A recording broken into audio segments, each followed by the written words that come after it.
Welcome to Soul Forum. It is the holiday weekend, and of course, many of you hopefully are finding time to relax with friends, family, the beauty of the natural world that we float in each and every moment of our lives. Um, you know, it is a day to be filled with gratitude and appreciation for just simply the gift of life that, albeit complex, we get to share together. And it's always a delight for me to be able to kind of hang out with you and just pay attention to it in a way that might uh, build a more robust sense of our soul or our presence in this gift that we share. So I'm glad you're here.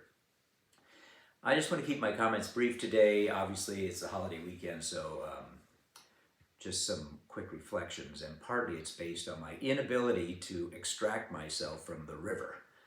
We, Sandra did this beautiful piece of poetry about her experience on the Colorado River, in the Colorado River, inside of the Grand Canyon, and immersed in an experience that kind of created a untethering to her sense of time, and she was just drawn into the experience to just be fully present in the moment, almost by necessity, right, as she rafted down the Grand Canyon.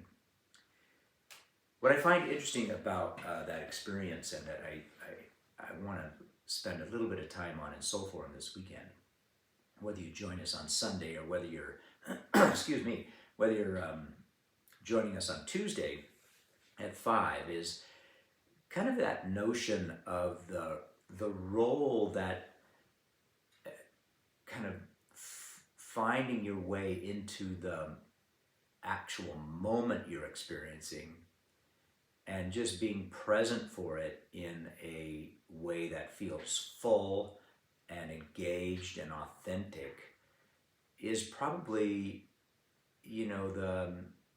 the experience that draws us most closely to this sense of feeling like we belong, or we're part of the whole. It struck me as I was listening to Sandra talk that, if you think about where Sandra was as she moved down this river, right? She's in the Grand Canyon. The Grand Canyon that took about 6 million years of that river moving, across landscape to create 6 million years. So she's inside of a moment that has that kind of almost like, it almost feels like eternity, especially since 6 million years ago, you and I as humans, began to emerge out from our chimpanzee relatives, right? That's when that split began to happen, and we began to become who we are. We're our entire sense of ourselves as human beings was birthing itself 6 million years ago. And there in that experience, that sense of being present, not for just time itself, the way in which the past and what's ahead and the moment all come together, but the depth of that experience to me is really what I want to hang on to for a moment today and maybe talk about when we get together. This week I've been thinking as I get ready for Thanksgiving, and I'm not a big fan of Thanksgiving given the way we managed to treat the indigenous people who were here when the Pilgrims arrived and then we moved west, but rather a way to acknowledge the kind of the history and the generations and the species and the complex compilation of interrelationships that has formed over eons in the very land I occupy, right? I honor just the land that holds me and all the interactions with that land that have taken place prior, and to think about my place in land on a day like Thanksgiving. And I am grateful for not just my moment in time, but just the eons. I try to find myself in some way at the bottom of that Grand Canyon experience, right? Floating down, the big river of life inside of that reality. And I would invite us to maybe just ponder how we might find ourselves into that space more often, right? Eckhart Tolle, maybe you know about him, his book, The Power of Now, was one that I discussed with a good friend of mine as we were snowboarding a number of years ago. And we would take those long drives up to Tahoe, and Eckhart Tolle kind of understands the challenge and the possibility of living in the present moment. He writes this in The Power of Now. You can, obviously you might be familiar with it already, but I think it's worth revisiting.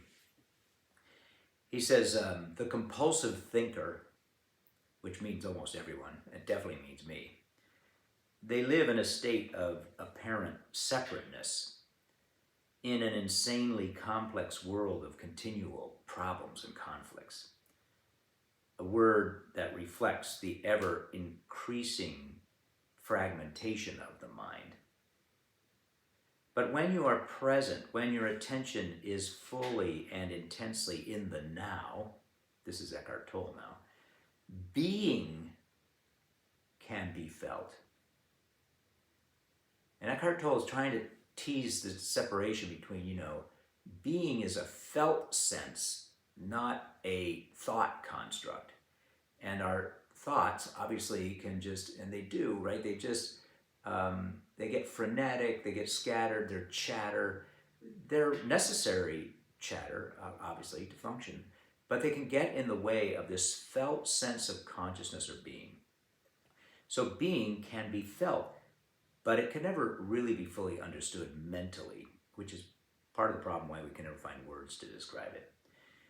To regain awareness of being and to abide in the state of feeling realization, that's what he calls it, is what Eckhart Tolle would call enlightenment or being whole or showing up in the right way for world, right?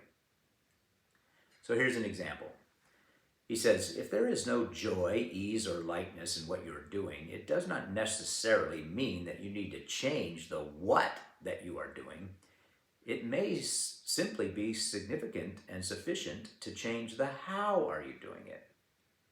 How is always more important than the what. See if you can give much more attention to the doing than to the result that you want to achieve through it. Give your fullest attention to whatever the moment presents. And this implies that you also completely accept kind of what is, right? That existential state of just being, because you cannot give your full attention to something and at the same time kind of resist it. Which I don't understand that line, but I think you get the sense of it, right? How do you show up in time? And how do you build a relationship with the moment you're in right now that allows for a more robust or full or holistic presence that then creates this sort of connectivity, this state of connectivity that's not just a mind state, but is a state of being present for someone else, for the thing that you're doing, the thing I'm doing right now, right? Being fully here in this moment, knowing I'm with you and with all the thoughts that have been bouncing around in my consciousness for a lifetime, right? It's a beautiful moment to just be in and to be in community with others in that, both human community and the natural community, existential community that we share. I think that's the essence of time that I want to maybe have us play with a bit when we gather together and have a conversation. To know that we have a construct of time that's constructed out of our notion of what has passed, what we long for in future, and then we have this little slippery space that is the now, right? This space that you can't quite grab, because as soon as you grab it, it's gone, and it's just happened, right? It's a past. It now seems always to fall into that experience of past if you don't embrace it in a particular way. And so, and this is why Sandra's, I think, poetry captured my imagination a little bit, because she was playing around with time in a very interesting way. It's almost like time was as slick and slippery as the river itself, right? She was in the now, in the past, in the future, in the present, all jumbled into just being there in that space. And just an amazing piece of poetics. So I think that's a challenge. To kind of help with that, well, let me say, before I switch to Wendell Berry, which I want to close with today, and I'll print some of this up for y'all so you have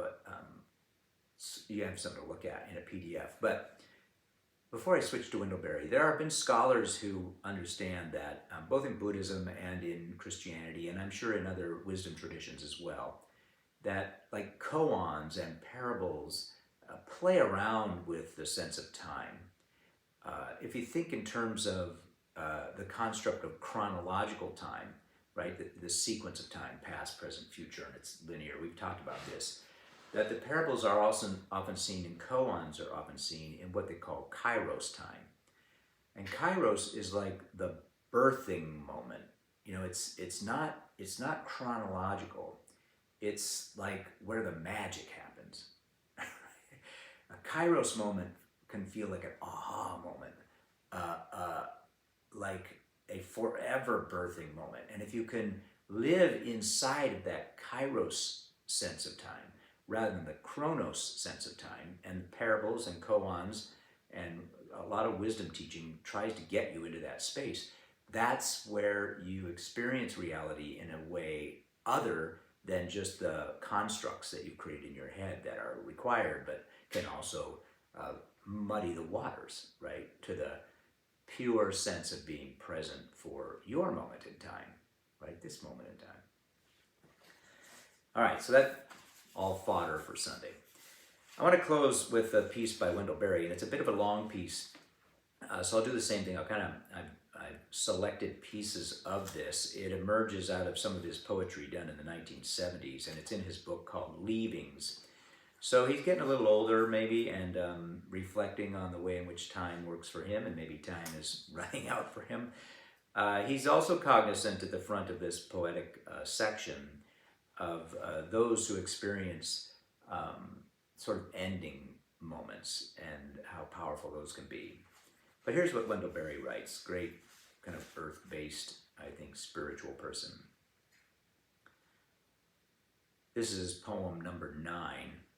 Don't ask me what that, no, number 4, I think. Yeah, number 4. In our consciousness of time, we are doomed to the past. The future we may dream of, but can know it only after it has come and gone. The present, too, we know only as the past. When we say, this now is present, the heat, the breeze, the rippling water, it is past. Before we knew it, before we said now, it was gone. If the only time we live is this present, and the present is somehow kind of immeasurable, maybe even eternal, are we in some way, you and I, living like immortals?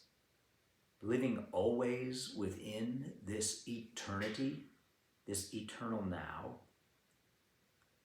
You see the rainbow and the new-leafed woods bright beneath. You see the otters playing in the river or the swallows flying. You see a beloved face, mortal and alive, causing the heart to sway in the rift between beats, where we live without counting, where we have forgotten time and we have forgotten ourselves, where eternity has seized us as its own. This breaks open the little circles, letting us live where we are in the deepest sleep, entirely present, entirely trusting, eternal. For in time, we are present only by forgetting time.